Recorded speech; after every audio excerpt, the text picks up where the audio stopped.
स्वागत है दोस्तों आपका अपने चैनल स्कूलिंग एजुकेशन में।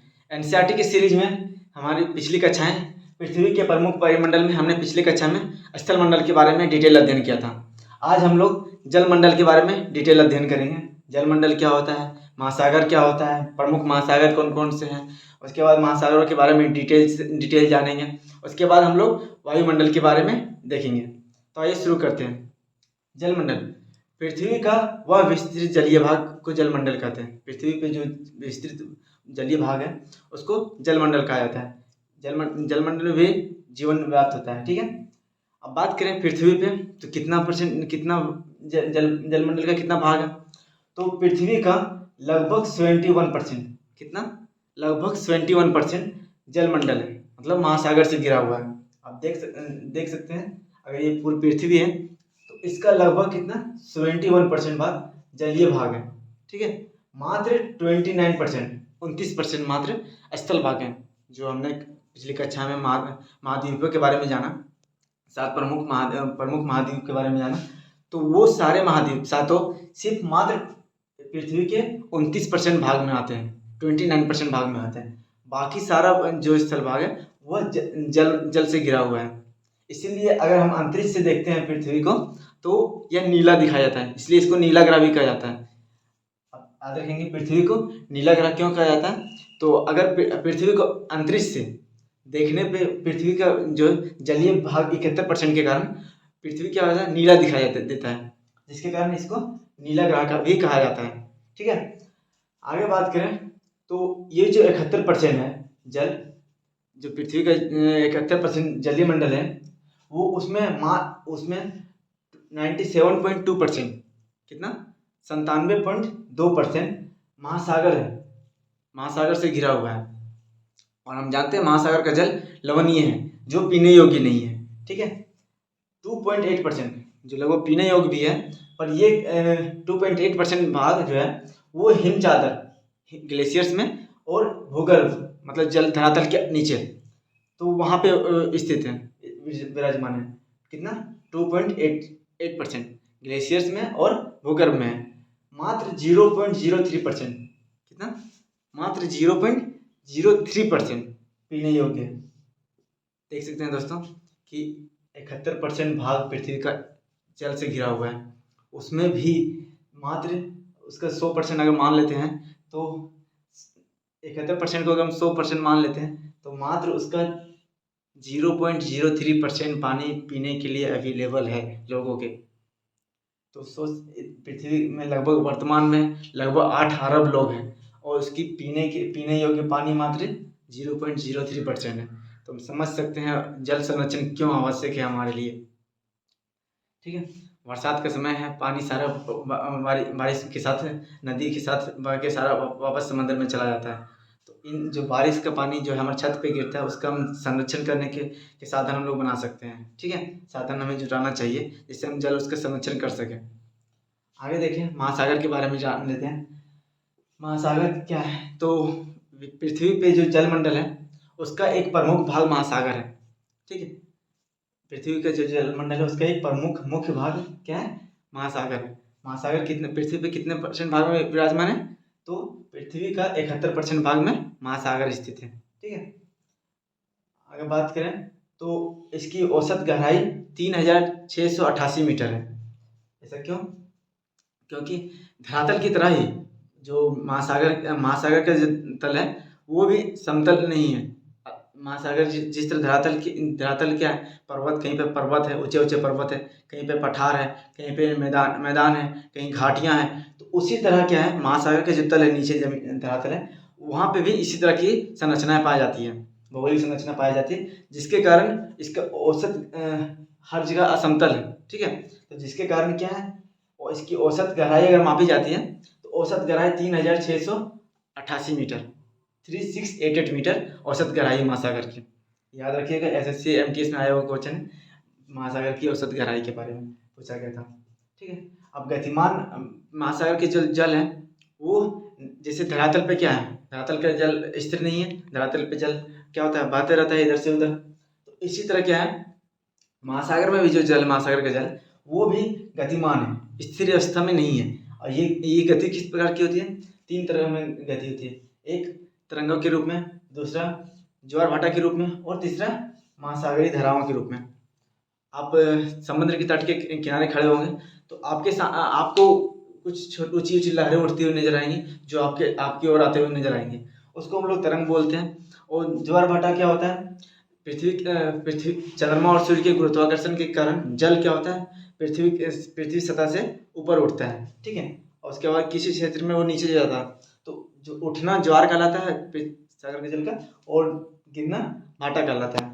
और महासागरीय धाराएं, जिस तरह नदी की धाराएं चलती हैं, नदी एक निश्चित गति में, एक निश्चित दिशा में, एक गति में चलती है, उसी तरह महासागरीय जल भी है, वो एक निश्चित दिशा में गति करती है, शांति रूप में गति करती है, ठीक है। तो ये गतियाँ तीन प्रकार की होती हैं महासागर के जल की, तरंगों के रूप में, ज्वार भाटा के रूप में, और महासागरीय धारा के बारे में।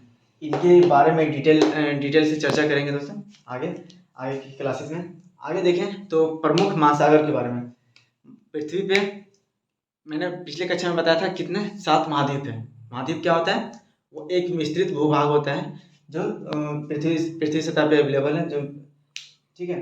अब महासागर क्या है, तो मैंने बताया जलमंडल के एक मुख्य भाग है जो क्या है, पृथ्वी सतह पे अवेलेबल है, ठीक है। तो प्रमुख महासागर कितने हैं, ये 5 है। और मैंने महासागर के बारे में कितने बताया था, 7 मुख्य प्रमुख बड़े महाद्वीप हैं। अब महासागर कौन कौन से हैं, तो इसको आकार के अनुसार हम लोग याद रखेंगे, ठीक है। आकार के अनुसार सबसे बड़ा महासागर कौन सा है, तो प्रशांत महासागर सबसे बड़ा महासागर है। आगे दूसरे नंबर पे अटलांटिक महासागर है, तीसरे नंबर पे हिंद महासागर, चौथे नंबर पे आर्कटिक महासागर, और 5वें नंबर पे दक्षिण महासागर। इसको डिटेल से याद रखेंगे, क्रम बाय फिर से एक बार देख लेते हैं। प्रशांत महासागर सबसे बड़ा महासागर, दूसरे नंबर पे अटलांटिक महासागर, तीसरे नंबर पे हिंद महासागर, चौथे नंबर पे आर्कटिक महासागर, और 5वें नंबर पे दक्षिण महासागर। इसका नाम क्रमवार हम लोग याद रखेंगे।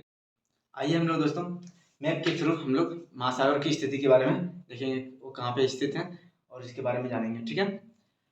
तो प्रशांत महासागर सबसे बड़ा महासागर के मैंने बताया अभी, प्रशांत महासागर पृथ्वी में 1/3 भाग, अभी मैंने बताया कि टोटल जो महासागर है वो कितना स्थान घेरता है, 71%, मतलब 1/3 लगभग 1/3 भाग, 1/3 भाग महासागर घेरते हैं, ठीक है।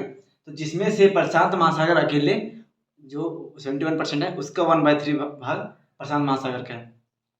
अगर ग्लोब पे देखेंगे हम लोग प्रशांत महासागर को, तो ये पोर्शन और ये पोर्शन दोनों जुटा हुआ दिखेगा, ठीक है। यहाँ पे देखिए उत्तर प्रशांत महासागर लिखा हुआ है, यहाँ पे उत्तर प्रशांत महासागर हम देख सकते हैं, जो 180 डिग्री जो है 180 डिग्री देशांतर रेखा यहाँ पे अवेलेबल है। तो अगर हम ग्लोब पे देखेंगे तो ये दोनों जुड़ा हुआ नजर आएगा, ठीक है, दोनों भाग जुड़े हुए हैं, जो इस क्षेत्र को और इस क्षेत्र को जोड़ता है, ठीक है। ये वृत्ताकार प्रशांत महासागर जो है वृत्ताकार आकार में है, वृत्त सर्कल जैसे शेप इसका है, ठीक है। इसीलिए याद रखिएगा, इस यहाँ पे अलग अलग है, तो ये मत जाइएगा कि अलग अलग है, दोनों साइड अलग अलग, पर प्रशांत महासागर जो है वृत्ताकार आकार में है, और टोटल पृथ्वी का लगभग महासागर का 1/3% भाग अकेले घेरता है, ठीक है। अगर इसके किनारे के प्रमुख महाद्वीप के बारे में जाने तो उत्तर अमेरिका, दक्षिण अमेरिका, एशिया और ऑस्ट्रेलिया, ठीक है, ये चारों महाद्वीप के आजू बाजू अवेलेबल है, ठीक है। इसके जो महाद्वीप है वो इसके चारों साइड में अवेलेबल है। उत्तर अमेरिका, दक्षिण अमेरिका, ऑस्ट्रेलिया और एशिया। इसके कुछ प्रमुख देश के बारे में बात करें तो रूस, जापान, इधर उसके बाद फिर यहाँ पे फिलीपींस आ जाता है, इधर यहाँ पे चीन, ऑस्ट्रेलिया, दक्षिण अमेरिका का चिली, पेरू, फिर क्वाटो, और इधर यहाँ पे आपका यूएसए आता है, कनाडा आता है, मेक्सिको आता है, ठीक है। आगे देखें तो उसके बाद ये यहाँ पे हम लोग देखेंगे उत्तरी अटलांटिक महासागर, ठीक है। उत्तरी अटलांटिक महासागर का आकार जो बात करें तो वो एस आकार में है। किस आकार में? एस आकार में। आप देख सकते हैं दोस्तों, ऐसे किसे मुड़ा हुआ है, आप देख सकते हैं मैप में। ये अटलांटिक महासागर का मैप है जो एस आकार में है। अभी मैंने बताया प्रशांत महासागर वृत्ताकार स्वरूप में, और ये एस आकार में है। इसके प्रमुख देश की बात करें, किनारे पे प्रमुख देश की बात करें तो ग्रीनलैंड, इधर कनाडा, उसके बाद उत्तरी अमेरिका, या फिर दक्षिणी अमेरिका, अफ्रीका और यूरोप के चारों ओर इसके स्थित है। ये सारे देश इसके चारों ओर अवेलेबल स्थित है, ठीक है। यहाँ से एक मध्य अटलांटिक कटक है जो इसको दो भाग में बांटती है, पूर्व और पश्चिम के रूप में बांटती है, ठीक है। आगे देखें तो हिंद महासागर, तीसरा सबसे बड़ा महासागर हिंद महासागर। हिंद महासागर की आकृति जो है वो त्रिभुजाकार है और ये एक ऐसा महासागर है जिसका नाम किसी देश के नाम पे रखा है, इंडिया के नाम पे। इसको इंग्लिश में इंडियन ओशन बोलते हैं, ठीक है। आगे देखें इसके आजू बाजू के देश के बारे में, ये प्रमुख महाद्वीप के बारे में जाने तो एशिया, अफ्रीका और ऑस्ट्रेलिया, ठीक है। एशिया, अफ्रीका और ऑस्ट्रेलिया, इसके प्रमुख देश के बारे में अगर देखें तो भारत इधर आ जाता है, म्यांमार, अरब प्रायद्वीप, और यहाँ फिर मेडागास्कर, यहाँ पे सोमालिया का प्रायद्वीप होता है, और इसी तरह ऑस्ट्रेलिया यहाँ पे है। उसके बाद फिर यहाँ इंडोनेशिया, ये सारे प्रमुख देश यहाँ पे आते हैं। आर्कटिक महासागर के बारे में तो यह ध्रुवीय महासागर है जो 66.5 डिग्री आर्कटिक वृत्त है उसके ऊपरी क्षेत्र में है। इसमें प्रमुख देश की बात करें, प्रमुख महाद्वीप की बात करें कि इसके प्रमुख महाद्वीप कौन कौन से इसके तट पे विराजमान, तो उत्तरी अमेरिका, यहाँ पे ग्रीनलैंड एक देश है वो, उसके बाद यूरोप और एशिया, इसके चारों ओर स्थित है, ठीक है। यह एक क्या है, ध्रुवीय वृत्त है, ध्रुवीय महासागर है।